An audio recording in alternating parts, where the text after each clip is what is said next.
गुरुदेव भगवान की जय, प्यारे कृष्ण कन्हैया लाल की जय। श्रीमद् देवी भागवत महापुराण 23 अध्याय पूरे हो चुके हैं। प्रथम खंड का 6ठ स्कंध चल रहा है। आज 24वां अध्याय। धृतराष्ट्र के जन्म की कथा। राजा बोले, हे भगवान, आपके मुखारविंद से निर्गत इस अमृत तुल्य दिव्य कथा रस का निरंतर पान करते रहने पर भी मैं तृप्त नहीं हो पा रहा हूँ। आपके द्वारा मुझसे यह विचित्र आख्यान विस्तार पूर्वक कहा गया है। हयवंशी राजाओं की उत्पत्ति तो अत्यंत आश्चर्यजनक है। मुझे इस विषय में महान कौतूहल हो रहा है कि देवाधिदेव जगतपति लक्ष्मीकांत भगवान विष्णु स्वयं जगत के उत्पत्तिकर्ता, पालनकर्ता तथा संहर्ता हैं। उन्हें भी अश्व रूप धारण करना पड़ गया। सर्वथा स्वतंत्र रहने वाले वे अच्युत पुरुषोत्तम भगवान हरि परतंत्र कैसे हो गए? हे ब्रह्मन, इस समय मेरे इस संदेह का निवारण करने में आप पूर्ण समर्थ हैं। हे मुनिवर, आप सर्वज्ञ हैं, अतएव इस अद्भुत वृत्तांत का वर्णन कीजिए। व्यास जी बोले, हे राजन, सुनिए। इस संदेह का निर्णय पूर्व समय में मैंने मुनिश्रेष्ठ नारद जी से जैसा सुना है वैसा आपको बता रहा हूँ। नारद जी ब्रह्मा जी के मानस पुत्र हैं। वे तपस्वी, सर्वज्ञानी, सर्वत्र गमन करने वाले, शांत, समस्त लोगों के प्रिय एवं मनीषी हैं। एक बार वे मुनिवर नारद स्वर तथा तान से युक्त अपनी महती नामक वीणा बजाते हुए तथा सामगान के बृहद्रथंतर आदि अनेक भेदों और अमृतमय गायत्र शाम का गान करते हुए इस पृथ्वी पर विचरण करते हुए मेरे आश्रम पर पहुँचे। वह सम्याप्रास महातीर्थ सरस्वती के पावन तट पर विराजमान है। कल्याण और ज्ञान प्रदान करने वाला वह तीर्थ प्रधान ऋषियों का निवास स्थान है। ब्रह्मा जी के पुत्र महान तेजस्वी नारद जी को अपने आश्रम में आया देखकर मैं उठकर खड़ा हो गया और मैंने भली भांति उनकी पूजा आदि की। अर्घ्य तथा पाद्य आदि से उनका विधि पूर्वक पूजन करके आदर पूर्वक आसन पर विराजमान उन अमित तेजस्वी नारद के समीप मैं बैठ गया। हे राजन, तत्पश्चात ज्ञान के पार पहुँचाने में समर्थ मुनि नारद को मार्ग श्रम से रहित तथा शांत चित्त देखकर मैंने उनसे वही प्रश्न पूछा था जो आपने इस समय मुझसे पूछा।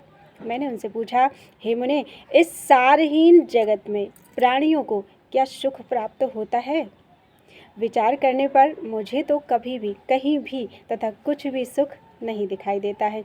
मुझे ही देखिए, एक द्वीप में जन्म लेते ही मेरी माता ने मेरा त्याग कर दिया। तभी से आश्रयहीन रहता हुआ मैं वन में अपने कर्म के अनुसार बढ़ने लगा। हे देवर्षि, तत्पश्चात मैंने पुत्र प्राप्ति की कामना से एक पर्वत पर बहुत वर्षों तक शंकर जी की उपासना करते हुए कठोर तपस्या की। तब ज्ञानियों में श्रेष्ठ सुखदेव जी मुझे पुत्र रूप में प्राप्त हुए। मैंने उन्हें आरंभ से लेकर सम्यक प्रकार से वेदों का सारभूत तत्व पढ़ा दिया। हे साधो, आपके वचनों से ज्ञान प्राप्त करके मेरा वह पुत्र मुझ विरहातुर को रोता हुआ छोड़कर लोकांतर में कहीं चला गया। तब पुत्र विरह से संतप्त मैं महापर्वत सुमेरु को छोड़कर अपनी माता को मन में याद करते हुए कुरु जंगल प्रदेश में पहुंचा। संसार मिथ्या है ऐसा जानते हुए भी मायापाश में बंधा हुआ मैं पुत्र स्नेह के कारण शोकाकुल रहने से अत्यंत दुर्बल शरीर वाला हो गया। तत्पश्चात जब मैंने यह जाना कि वासव राजसुता मेरी कल्याणमयी माता का राजा शांतनु ने वरण कर लिया है, तब मैं सरस्वती के पवित्र तट पर आश्रम बनाकर रहने लगा। इसके बाद महाराज शंतनु के स्वर्ग प्राप्त कर लेने पर मेरी माँ विधवा हो गई। तब भीष्म ने 2 पुत्रों वाली मेरी माता का पालन किया। बुद्धिमान गंगापुत्र भीष्म ने चित्रांगद को राजा बनाया, किंतु कुछ ही समय में कामदेव के सदृश कांतिमान मेरे भाई चित्रांगद भी मृत्यु को प्राप्त हो गए। पुत्र चित्रांगद के मर जाने पर मेरी माता सत्यवती अत्यंत दुखित होकर रोने लगी और नित्य शोक के समुद्र में निमग्न रहने लगी। हे महाभाग, उन पतिव्रता को दुखित जानकर मैं उनके पास गया वहाँ मैंने तथा महात्मा भीष्म ने उन्हें बहुत सांत्वना दी। तब स्त्री तथा राज्य से विमुख भीष्म ने अपने दूसरे भाई पराक्रमी विचित्रवीर्य को राजा बना दिया। तत्पश्चात भीम ने अपने बल से राजाओं को जीतकर काशीराज की 2 सुंदर पुत्रियों को लाकर माता सत्यवती को समर्पित कर दिया। पुनः शुभ मुहूर्त में जब भाई विचित्रवीर्य का विवाह संपन्न हो गया, तब मैं बहुत प्रसन्न हुआ। कुछ ही समय में मेरे धनुर्धर भाई विचित्रवीर्य भी यक्षमा रोग से ग्रस्त होकर युवावस्था में ही निसंतान मर गए, जिससे मेरी माता दुखित हुई। इधर जब काशीराज की दोनों पुत्रियों ने अपने पति को मृत देखा, तब वे दोनों बहनें पातिव्रत्य धर्म के पालन के लिए तत्पर हुईं। वे दारुण दुख के कारण रोती हुई अपनी साध्वी सास से कहने लगी, हे ससुरु, हम दोनों चिताग्नि में अपने पति के साथ ही जाएंगी। आपके पुत्र के साथ स्वर्ग में जाकर हम दोनों अपने पति से युक्त होकर नंदन वन में सुखपूर्वक विहार करेंगी। तब स्नेह भाव का आश्रय लेकर मेरी माता ने भीष्म के परामर्श से उन दोनों वधुओं को महान चेष्टा करने से रोक दिया। विचित्रवीर्य की सभी और्ध्वदैहिक क्रिया संपन्न करके गंगातनय भीष्म तथा मेरी माता ने आपस में मंत्रणा करके मुझे हस्तिनापुर आने के लिए मेरा स्मरण किया। इस प्रकार माता के स्मरण करते ही उनके मनोगत भाव को जानकर शीघ्र ही मैं हस्तिनापुर में आ गया। सिर झुकाकर माता को प्रणाम करके मैं हाथ जोड़कर उनके समक्ष खड़ा हो गया और पुत्र शोक के कारण अत्यंत दुर्बल तथा तप्त अंगों वाली उन माता से मैंने कहा, हे माता, आपने अपने मन में स्मरण करके यहाँ मुझे किस लिए बुलाया है? हे तपस्विनी, बड़े से बड़े कार्य के लिए मुझे आदेश दीजिए। मैं आपका दास हूँ, मैं क्या करूँ? हे माता, मेरा परम तीर्थ तथा महान परम देव आप ही हैं। आपके स्मरण करते ही मैं यहाँ उपस्थित हो गया हूँ। अब आप अपना प्रिय कार्य बताइए। व्यास जी बोले, हे मुनि, ऐसा कहकर जब मैं माता के आगे खड़ा हो गया, तब पास ही बैठे हुए भीष्म को देखती हुई वे मुझसे कहने लगी, हे पुत्र, यक्षमा रोग से ग्रस्त होकर तुम्हारे भाई विचित्रवीर्य मृत्यु को प्राप्त हो गए हैं। अतः वंश के नष्ट होने के भय से मैं दुखी हूँ।